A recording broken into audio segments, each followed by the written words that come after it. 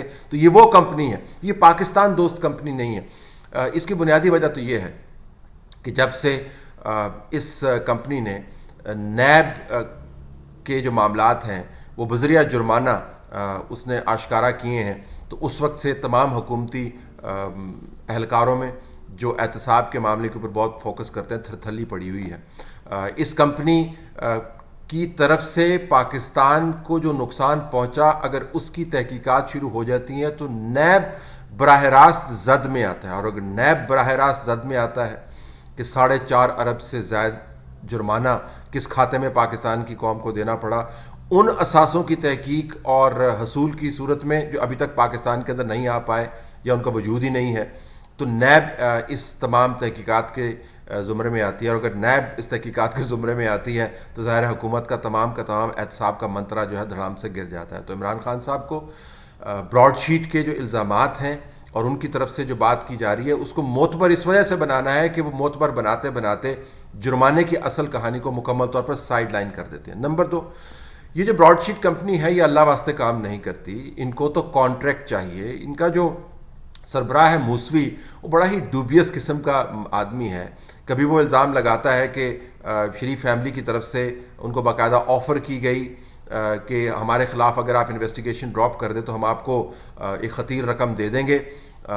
سوال بڑا یہاں پر یہ بنتا ہے کہ جب نیب نے خود ہی اس کمپنی کے ساتھ معاہدہ ختم کر دیا تھا تو کسی بھی فیملی کو کیا پڑی کہ اس کمپنی کے پاس دوبارہ واپس جائے اور کہے جی کہ ہم آپ کو پیسے آفر کرتے ہیں۔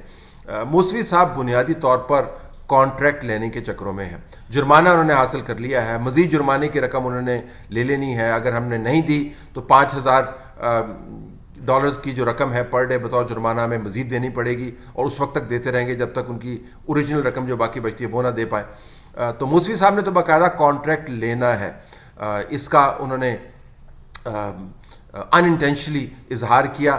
اس سارٹ کے اندر آپ دیکھیے گا جب وہ بتا رہے ہیں کہ کیا واقعتاً نواز شریف کی طرف سے کسی بندے کو ان کے پاس بھیجا گیا کہ ہمارے خلاف کیس ڈراپ کریں اور ہم آپ کو پیسے دیں گے، تو انہوں نے کہا جی مجھے پتہ نہیں ہے کہ وہ نواز شریف کی طرف سے آیا تھا یا نہیں تھا، مبینہ طور پر آیا تھا، میرے پاس بیٹھا ہوا تھا اور اس نے فون کیا مبینہ طور پر نواز شریف کو، اور وہ اردو میں بات کر رہا تھا، مجھے اردو چونکہ سمجھ نہیں آتی لہٰذا مجھے پتہ نہیں ہے وہ کس سے بات کر رہا تھا۔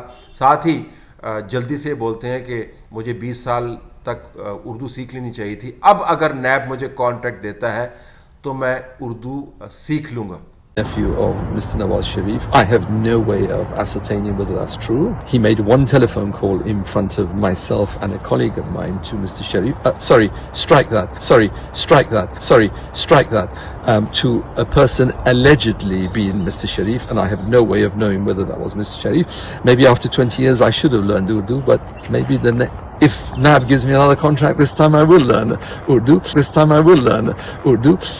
ذرا غور کیجئے، موسوی صاحب کی زندگی کا مقصد ہے کانٹریکٹ حاصل کرنا، اور اس کانٹریکٹ کے حصول کے لیے انہوں نے کیا کیا پاپڑ بیلے۔ ایک اور سارٹ کے مطابق اسی انٹرویو سے جو متعلق ہے اس کے مطابق موسوی صاحب نے یہ بھی الزام لگایا کہ پاناما پیپرز کے بعد جب ان کو اپروچ کیا گیا کسی مبینہ ملٹری انٹیلیجنس کے بندے کی طرف سے، تو ان کو یہ کہا گیا کہ ہم آپ کا کانٹریکٹ ان اثاثوں کی تحقیقات کے لیے رینیو کر سکتے ہیں، ظاہر ہے کانٹریکٹ کے اندر ان کو پیسے ملتے ہیں، پھر پرسنٹیج بھی ملتی ہے جتنے وہ پیسے ریکور کرتے ہیں، ہم آپ کا کانٹریکٹ رینیو کر دیں گے اگر ہمیں اس میں سے ایک کٹ ملے۔ یعنی وہ الزام یہ لگا رہے ہیں کہ مبینہ طور پر انٹیلیجنس افسران ان کو کانٹریکٹ رینیول کی آفر دے رہے ہیں، لیکن اس شرط پر کہ ان کو بھی پیسے ملے۔ تو ایک بڑا ڈوبیس قسم کا شخص ہے، لیکن ہم نے دنیا کے ہر ڈوبیس شخص کی بات مان لینی ہے، ہم نے ہر الزام کو جو ہمارے سیاسی مخالفین کے اوپر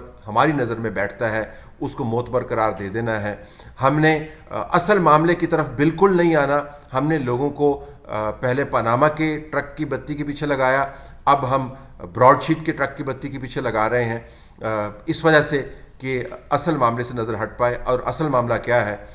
نیب نے اس کمپنی کے ساتھ معاہدہ کر کے پاکستان کے ایکسچیکر کو نقصان پہنچایا.